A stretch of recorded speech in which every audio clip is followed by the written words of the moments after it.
दोस्तों एक बात तो अपने जहन में रख लीजिए कि आखिर को आपने टेंस करने ही करने हैं। इनकी बहरहाल हमेशा ज़रूरत रहती है, अमली ज़िंदगी में भी ज़रूरत रहती है और आपके एकेडमिक करियर में भी ज़रूरत रहती है। कोई ज़ुबान ऐसी नहीं है जो बग़ैर टेंस के हो। आप जो उर्दू बोलते हैं क्या वो बग़ैर टेंस के होती है? बिल्कुल नहीं होती। वो यकीनन कोई ना कोई टेंस को फॉलो कर रही होती है। तो इसलिए एक बात हतमी है कि आपको टेंस आने ही चाहिए। तो आइए शुरू करते हैं पहले टेंस से। प्रेजेंट इंडेफिनिट टेंस है, ठीक है। अब इसमें जो सबसे अहम वर्ड यहाँ पर है वो है इनडेफिनिट। पूछें जी इनडेफिनिट क्या होता है? कुछ पता नहीं, बचपन से पढ़ते आ रहे हैं। इनडेफिनिट क्यों है, डेफिनिट क्यों नहीं है? डेफिनिट मीन्स एब्सोल्यूट, यानी कि एक चीज़ जो हतमी हो वो क्यों नहीं है। डेफिनेट क्या है जी? गॉड इज़ वन, ये हतमी है, ये रियलिटी है, तो हम कहेंगे गॉड इज़ वन। ये है प्रेजेंट डेफिनेट टेंस। इनडेफिनेट इसलिए है कि सलमा कपड़े धोती है तो कभी नहीं भी धोती ना, वो कभी नहीं भी तो होती है। अब मैं रोज़ स्कूल जाता हूँ तो मैं रोज़ इतवार को नहीं भी जाता या कभी कभार नहीं भी जाता, लेकिन हम इस्तेमाल करते हैं प्रेजेंट इनडेफिनेट टेंस को ऐसे रूटीन में जो हमारा मामूल तो होता है लेकिन हमेशा के लिए पक्की ठक्की बात नहीं होती। आप फिर कॉलेज भी तो जाएंगे ना, तो इसलिए हम इसे कहते हैं प्रेजेंट इनडेफिनेट टेंस। तो ये था जी टॉपिक के बारे में कुछ। आइए शुरू करते हैं। इसका यूजेज क्या है, हम कब इस्तेमाल करते हैं बेहतर तरीके से? इसका यूजेज ये है, हम इसे कब इस्तेमाल करते हैं? इस्तेमाल ये है इसका कि सिर्फ रूटीन के लिए इस्तेमाल करते हैं। अगर आप एक लफ्ज़ याद रख लें रूटीन, तो आपका ये मसला हल हो जाएगा। अब रूटीन में हमारी होता है मैं कॉलेज जाता हूँ, मैं स्कूल जाता हूँ, मैं फेसबुक इस्तेमाल करता हूँ, मैं व्हाट्सएप इस्तेमाल करता हूँ, ये है आपकी रूटीन। अच्छा, रूटीन में इंटरवल वाजे रेगुलर इंटरवल होना चाहिए लेकिन उसका गैप रेगुलर नहीं हो सकता। मिसाल के तौर पे, अच्छा इसमें जो एक अहम बात है वो है इंटरवल की। अब वो इंटरवल 1 वीक का हो सकता है, डेली हो सकता है, 1 माह का हो सकता है, 1 साल का हो सकता है, 1 सदी का हो सकता है। मिसाल के तौर पे ये दुमदार सितारा हर सदी में नज़र आता है, लेकिन आपने देखा इंटरवल कितना भी ज़्यादा है लेकिन एक रूटीन हम जाहिर कर रहे हैं। तो जब रूटीन को जाहिर करना होगा तो आप उर्दू में भी और अंग्रेज़ी में भी प्रेजेंट इनडेफिनिट इस्तेमाल करेंगे।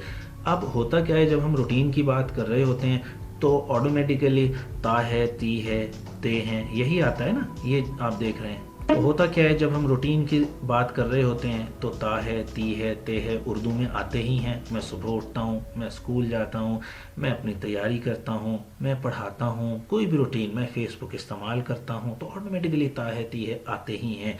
अहम वर्ड मैंने की वर्ड बताया था, रूटीन आती है इस टेंस में। अच्छा, अब इंग्लिश में हमने क्या करना है इस टेंस में कि आपने वर्ब, अच्छा एक चीज़ जहन में रखें, वर्ब से मुझे याद आया कि टेंस का मतलब होता है वर्ब, क्लियर है ना?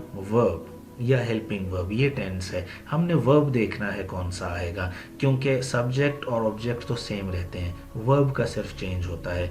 तो टेंस का मीन्स मेनली आप क्या करेंगे, वर्ब, हेल्पिंग वर्ब, ये मतलब होता है टेंस का कि ये हमने सेंटेंस में कौन से इस्तेमाल करने हैं।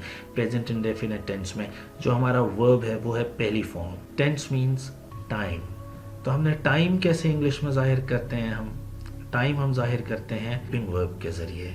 अच्छा, इसमें वर्ब की पहली फॉर्म आएगी, कोई हेल्पिंग वर्ब नहीं आएगा। Is, am, are, was, were, shall, will, may, might, can, could, would, should, have, had, कुछ भी नहीं आएगा। बगैर हेल्पिंग वर्ब के वर्ब की पहली फॉर्म आपने इस्तेमाल करनी है।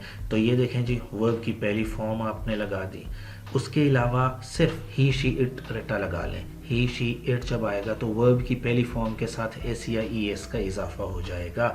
जैसे ही गोज़, गो नहीं, गोज़ टू स्कूल, ठीक है जी। बाकी शी गोज़ टू स्कूल, जब फिक्रे के शुरू में ही, शी, इट आ जाएगा तो आपने वर्ब की पहली फॉर्म के साथ एस या ई एस लगाना। यही टेक्निकल बात है इस टेंस की। अच्छा, अब इसका नेगेटिव कैसे बनाना है?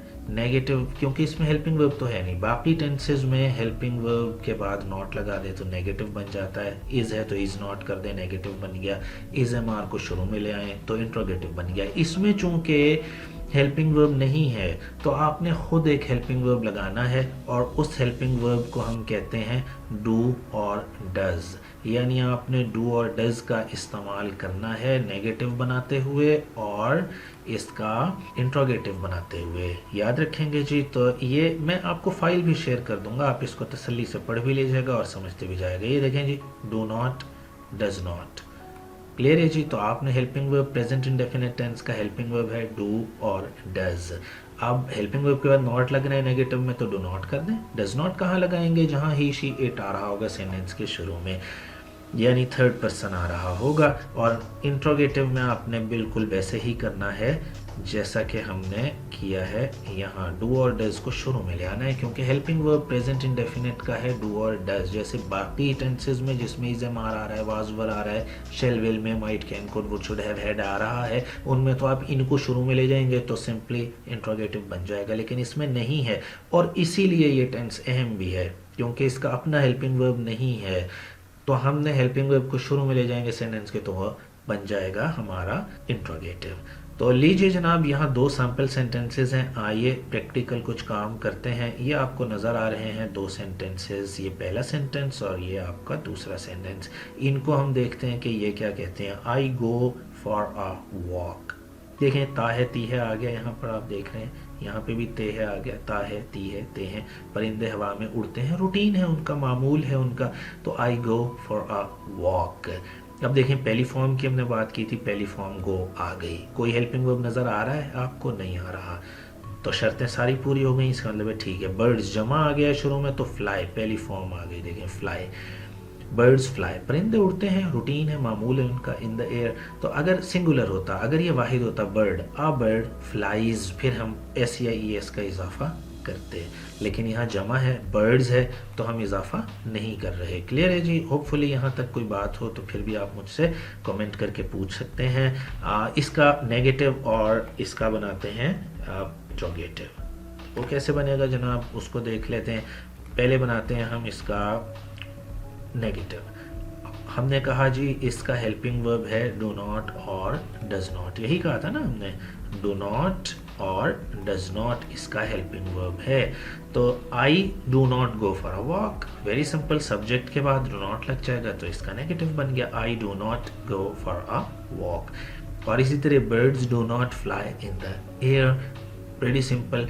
और अब क्या करना है, हमने इसका बनाना है, इसका बनाना है हमने इंट्रोगेटिव। तो डू और डज को हम शुरू में ले जाएंगे। कोई सवाल है तो आप मुझसे पूछ सकते हैं। डू और डज को हम शुरू में ले गए तो इसका इंट्रोगेटिव बन गया।